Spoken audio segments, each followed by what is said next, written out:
नमस्कार दोस्तों। आज के इस वीडियो में हम भारत के संविधान के 7वीं अनुसूची की बात करेंगे।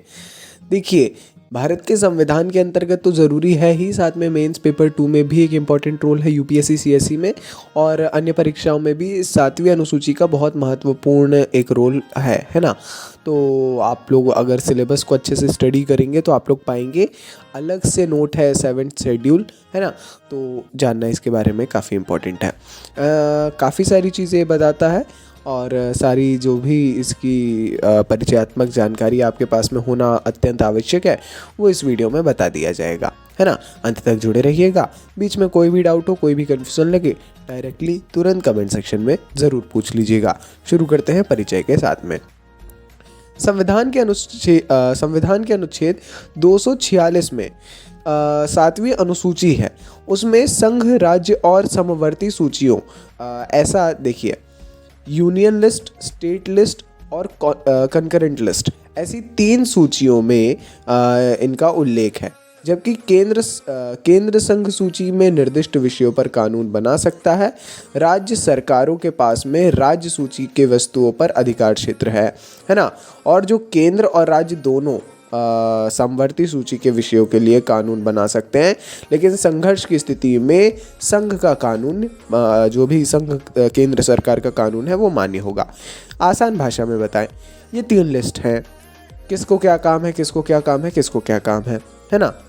जैसे स्टेट लिस्ट है, स्टेट लिस्ट में क्या आ जाता है अपना, एक आप वो ले सकते हैं कि यूनियन लिस्ट में जैसे बैंकिंग है, तो उस पे कानून केवल केंद्र सरकार बना सकती है ना। स्टेट के पास जैसे पावर है, पावर यानी कि विद्युत, है ना, तो इलेक्ट्रिसिटी, तो वो केवल इलेक्ट्रिसिटी पे स्टेट अपना बना सकता है। परंतु कंकरेंट लिस्ट में जैसे एजुकेशन हो सकता है, स्टेट गवर्नमेंट भी प्रोवाइड करता है और सेंट्रल गवर्नमेंट भी, तो उस पे क्या है, तो उस पे अगर सेंट्रल गवर्नमेंट ने कोई कानून लाया है, ला तो दोनों सकते हैं, मगर अगर ऐसी कोई कॉन्फ्लिक्ट की स्थिति आए तो केंद्र सरकार का ही मान्य होगा, ये बता रहा है। एक जनरल परिचयात्मक हो गया। महत्व जान लेंगे, महत्व में ही सारी चीज़ें ऑटोमेटिकली समझ में आ जाएंगी। तो महत्व ही जान लेते हैं, अगली ही स्लाइड में है। तो सबसे पहला जो इसमें एक इम्पॉर्टेंट बात है वो है स्पष्ट उत्तरदायित्व। जाहिर है, जब भी एक इतने बड़े राष्ट्र को चलाना है और राज्य और केंद्र, इन दोनों के बारे में बात है, तो संविधान निर्माताओं ने यही उत्तरदायित्व का जो बंटवारा है उसको करने के लिए इसमें विषयों का विभाजन संघ की घटक इकाइयों और उनकी संबंधित भूमिकाओं के प्रति उसको जागरूक बनाता है ना। साथ ही समन्वय, 7वीं अनुसूची में केंद्र और राज्यों के बीच शक्तियों का स्पष्ट पृथक्करण संघ को संविधान के मूल सिद्धांतों को बदलने से रोकता है। इस प्रकार यह केंद्र और राज्यों के बीच शांति और सद्भाव बनाए रखने में मदद करता है।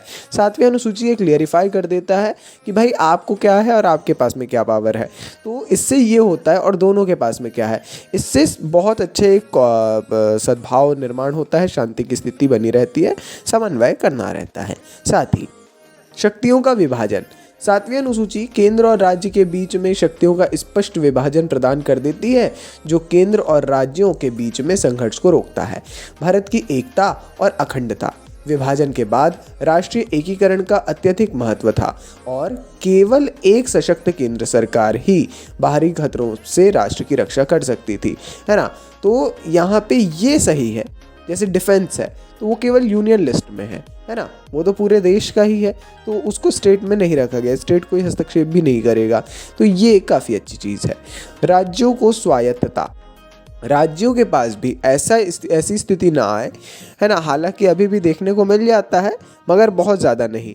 ऐसी स्थिति न निर्मित हो कि अगर राज्य में कोई दूसरी सरकार है और केंद्र में, तो राज्य के पास में कोई शक्ति ना बचे, तो ये भी एक स्वायत्तता प्रोवाइड होती है। साथ ही आगे बढ़ते हैं, सुधार की भी आवश्यकताएं 7वीं अनुसूची में निरंतर एक बनी हुई है। कई विशेषज्ञों के द्वारा समय समय पर ऐसी सुझाव दिए जाते हैं, सिफारिशें की जाती हैं। सबसे पहले है 7वीं अनुसूची जो है, अब ये मत समझिएगा कि अभी ऐसा किया, यही मेंस में आपको लिखने का तरीका ही ये है ना, पक्ष और विपक्ष। तो निरर्थक और पुराना, वर्तमान 7वीं अनुसूची और संघ जो सूची है, राज्य सूची है और समवर्ती सूची है, वो 1935 के विधान से विरासत में मिली है ना। तब से लेके अब तक इसमें कोई भी विशेष ऐसा संशोधन नहीं किया गया है जो इसको और गड़बड़ बनाता है। साथ ही सार्वजनिक वस्तुओं का वितरण। अधिकांश सार्वजनिक वस्तुओं के बारे में लोग सोचते हैं कि स्थानीय सरकार के स्तर पर कुशलता से वितरित किया जाता है, ना कि संघ या राज्य पर। तो एक 7वीं अनुसूची का मुद्दा है जो इस प्रकार एक स्थानीय निकाय सूची में से जुड़ा हुआ है। कहीं ना कहीं नागरिकों द्वारा काउंटरवेलिंग दबाव तेज़ी से ऐसे सार्वजनिक सामानों की कुशल डिलीवरी की मांग करता है ना। तो कहीं ना कहीं ये भी एक गड़बड़ रोल होता है यहाँ पर। ये इसके बारे में भी कोई विशेष ठोस इसमें जानकारी अनुसूची में नहीं है। साथ ही केंद्रीकरण में वृद्धि।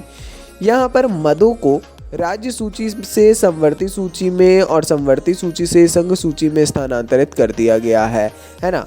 तो ये अधिक केंद्रीकरण को प्रतिबिंबित करता है। इसका कहने का मतलब है जो मेन चीज़ें हैं, ज़्यादातर चीज़ें हैं वो केंद्र शासन के पास में है ना। जो केंद्र की सूची है उसमें दी गई हैं।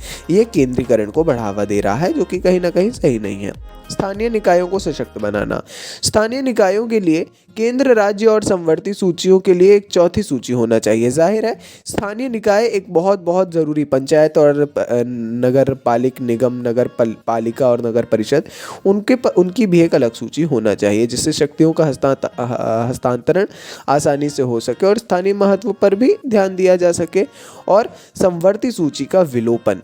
समवर्ती सूची केंद्र और राज्य के बीच बहुत भ्रम पैदा करती है और कानून बनाने पर विवाद की स्थिति पैदा करती है। संविधान से इसे हटाने से केंद्र और राज्यों के बीच घर्षण बिंदु कम होंगे। ये पक्ष और विपक्ष था। बाकी आज के इस वीडियो के लिए इतनी जानकारी पर्याप्त है, बिल्कुल पर्याप्त है, परिचयात्मक। ये बहुत बढ़िया जानकारी थी। बीच बीच में करंट अफेयर्स में ज़रूर 7th शेड्यूल की बातें आती हैं तो वो आपको पढ़ना पड़ेगा, है ना। उसके अलावा ये पर्याप्त रहेगा। बाकी थोड़ी जानकारी और आपको लेना ही है ना, वो अच्छा रहेगा। अपन मिलेंगे अगले वीडियो में ऐसी ढेर सारी जानकारियों के साथ। अपना सपोर्ट बनाए रखिए। नमस्कार जी, डायनामिक इम्पल्शन।